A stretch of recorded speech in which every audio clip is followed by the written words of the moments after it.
Welcome back dito sa channel natin. Andito tayo ngayon sa may Quezon City. Isang bagong proposal pala ng Department of Transportation na magtayo ng EDSA busway mula Quezon Avenue hanggang sa Espanya sa Maynila. So ayun guys, nandito tayo sa may footbridge dito sa may EDSA Quezon Avenue. Ayon pa nga sa Department of Transportation, balak nga nila na magtayo dito ng EDSA busway. Pero paglilinaw ng DOTR, gagawin pa lang ang feasibility study kung po pwede nga ba na magtayo dito ng busway system katulad sa EDSA busway.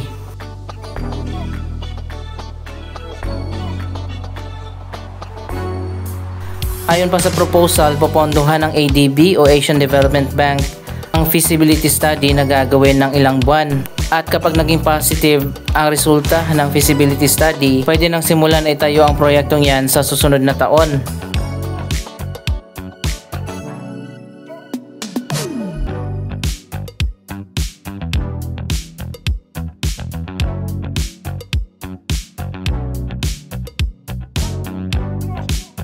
Sa tingin ko pwede naman magtayo dito ng busway system mula Quezon Avenue hanggang sa Espanya sa Maynila. Dahil maluwag naman itong Quezon Avenue, doon lang sa may Espanya medyo maliit ang highway. Pero pwede pa rin naman, kinaya nga ng EDSA na sobrang liit na magkaroon ng busway system dito pa kaya sa Quezon Ave.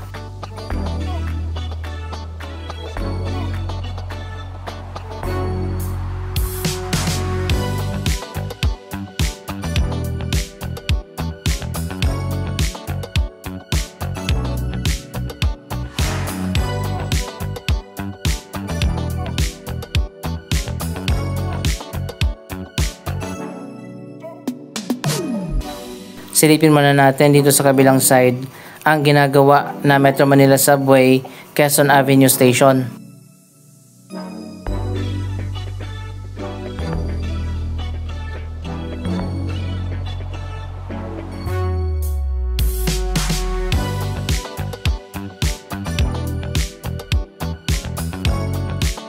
Ito na yung yard kung saan tinatayo na ngayon ang subway station.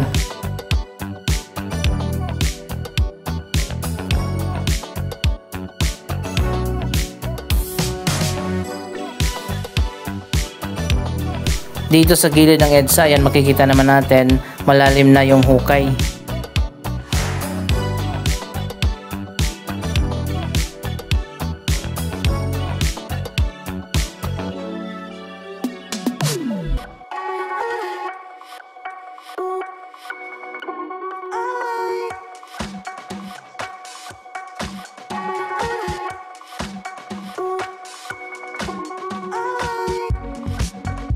Ito lang yung nag-iisa na subway station na malapit talaga sa EDSA. Yung ibang station kasi ay malayo talaga. Hindi rin naman kasi pwede na idaan ang linya ng Metro Manila Subway sa EDSA kung saan dumadaan ang linya naman ng MRT3. Pero ang Metro Manila Subway ay magmumula sa north hanggang sa southern part ng Metro Manila. Mula sa Valenzuela hanggang sa Bicutan, Parañaque, at meron pang station sa NAIA Terminal 3.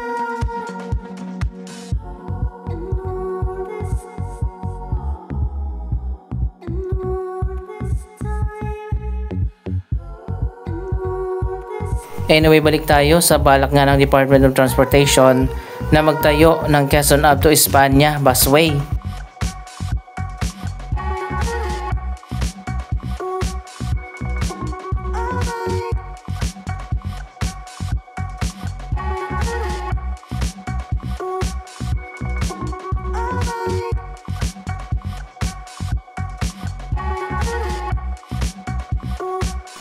Pwede rin ang busway dito along Quezon Avenue to Espanya dahil marami ang ridership dito.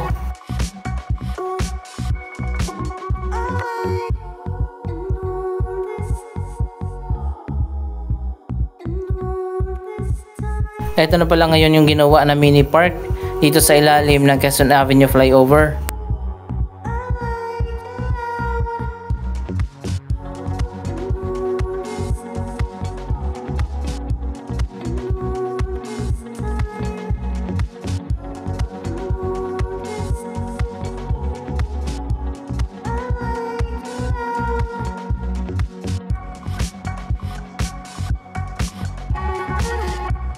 Andito naman tayo sa kabilang side ng Quezon Ave. Kung babalikan natin, hindi nga ito yung unang proposal na magtayo ng busway system. Kung maalala nyo, noong Duterte administration, nagkaroon din ng proposal na magtayo ng busway system mula Manila City Hall hanggang Quezon City Hall na dadaan ng Espanya at Quezon Avenue. Pero hindi natuloy ang proyekto na yon. Sana naman this time, kapag naging positibo ang resulta ng gagawin na feasibility study, sana matuloy na talaga.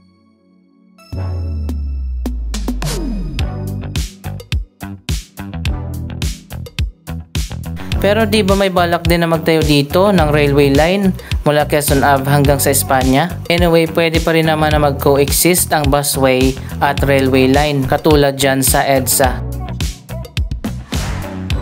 Abangan na lang natin ang mga susunod na update sa bagong busway system na pinaplano nga ng Department of Transportation.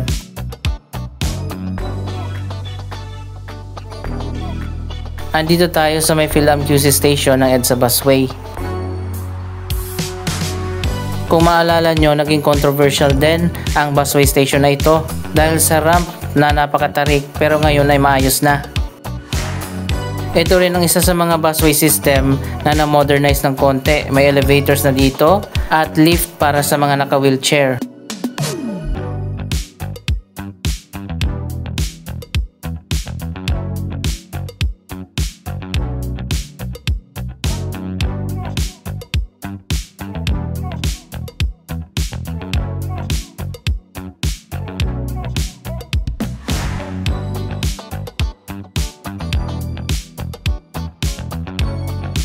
So ayan guys, ito yung mga elevator dito sa EDSA Busway Station. Medyo maliit lang yung elevator, siguro kasya mga 6.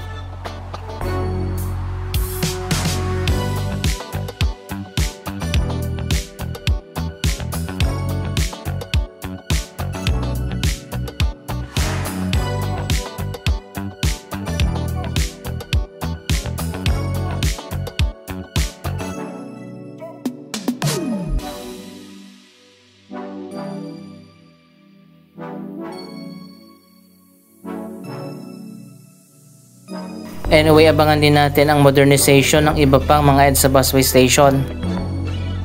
Kung napanood nyo yung mga last update natin, 4 na mga EDSA Busway Station ang unang i-modernize. Ang North Avenue Station dyan sa may Trinoma, Monumento Station at Bagong Barrio Station dun sa Caloocan, at Guadalupe Station. Itatayo na rin ang bago na Kamuning Station. At finally, magkakaroon na rin ng 2 pang bagong EDSA Busway Station, isa sa Cubao at isa sa PITX.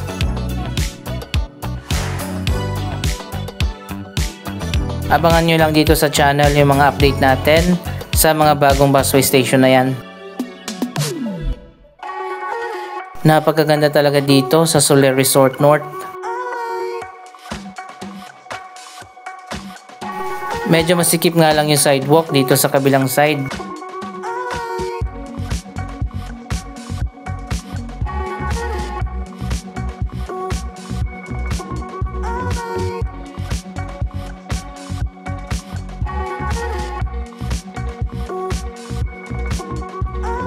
Nakapunta na ba kayo dito sa Vertis North?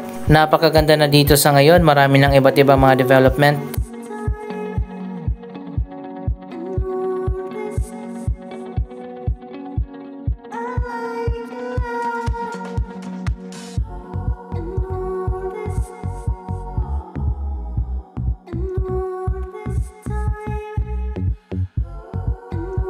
May mga residential condominium at office building, may shopping mall, mga bagong hotel ang naitayo na.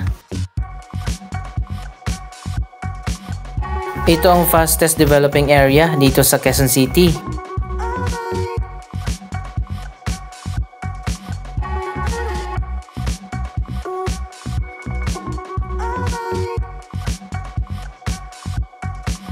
Andito tayo sa tinatawag na Rain Garden.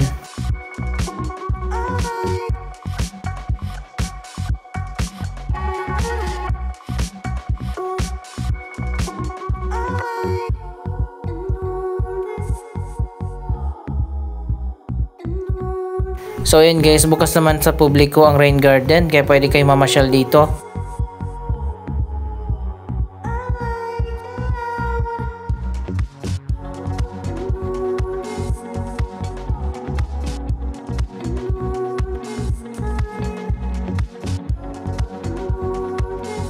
Ang Vertis North ay isang joint venture project ng NHA o National Housing Authority. Sila ang nagmamayari dito sa property na ito at nakipag-partner sila sa Ayala Land para i-develop ang property na ito.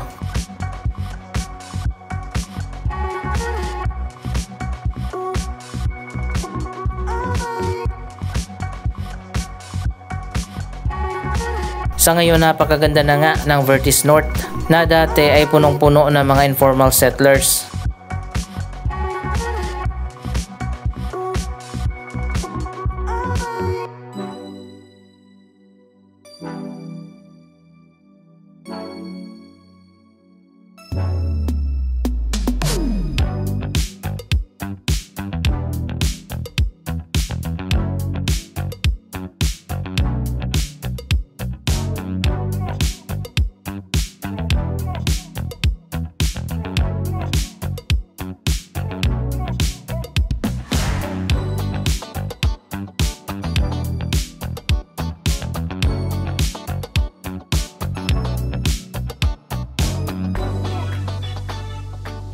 Tapos na pala yung One Vertis Plaza, yung bagong high-rise office tower dito.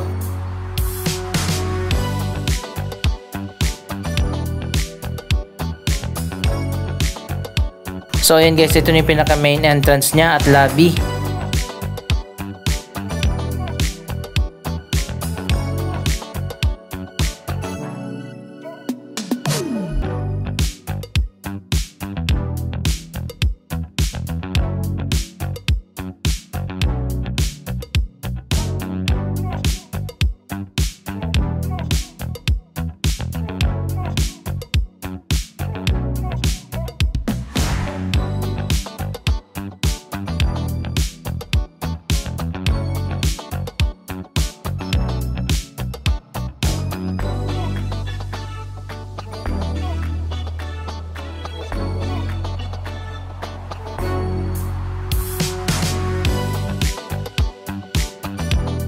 Malapit lang din ito sa Metro Manila Subway, Quezon Avenue Station.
Anong masasabi nyo sa mga development na ito? Mag-comment lamang dyan sa baba ng inyong mga reaksyon.